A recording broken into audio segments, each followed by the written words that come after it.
ఈరోజు మనం కాకరకాయ పులుసు చేసుకుందాం. 4 కాకరకాయలు, 2 ఉల్లిపాయలు, 4 పచ్చిమిరపకాయలు, ఉల్లిపాయలు తొక్కలు తీసి కడిగి ముక్కలుగా కట్ చేసుకుందాం. కాకరకాయలు, పచ్చిమిరపకాయలు కూడా కడుక్కుందాం. కాకరకాయలు ఇలా రౌండ్గా కట్ చేసుకోవాలి సన్నగా.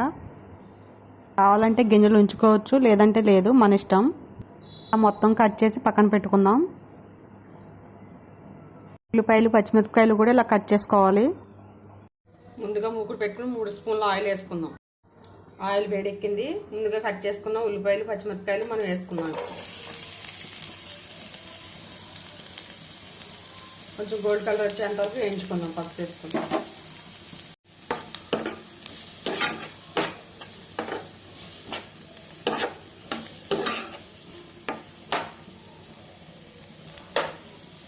కొంచెం చింతపండు తీసుకుని వాటర్లో నానబెట్టుకోవాలి. రసం తీసుకుందాం.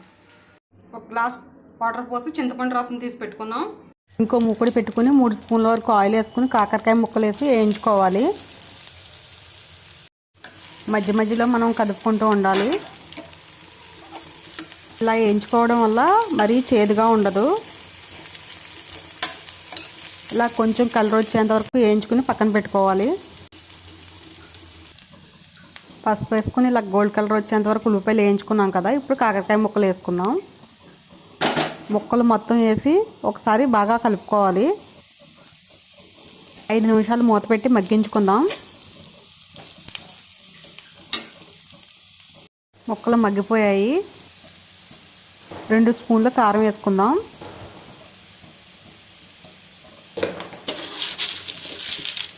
ఉప్పు తగినంత వేసుకుందాం.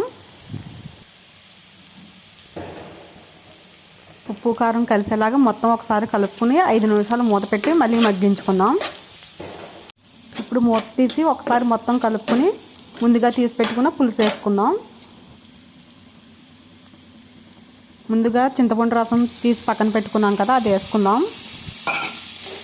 ఒకసారి మొత్తం కలుపుకోవాలి. కాకరకాయ పులుసులో బెల్లం ఎక్కువ వేసుకుంటేనే బాగుంటుంది. ఒకసారి కదుపుకుని మూత పెట్టి 10 నిమిషాలు ఉడికించుకుందాం. ఇలా ఉడికించుకోవాలి. పులుసు మరీ పలచగా కాకుండా కొంచెం దగ్గరగా ఉడికించుకోవాలి. ఇంకా ఉడికిపోయింది. మనం కొత్తిమీర వేసుకుని స్టవ్ ఆఫ్ చేసుకుందాం.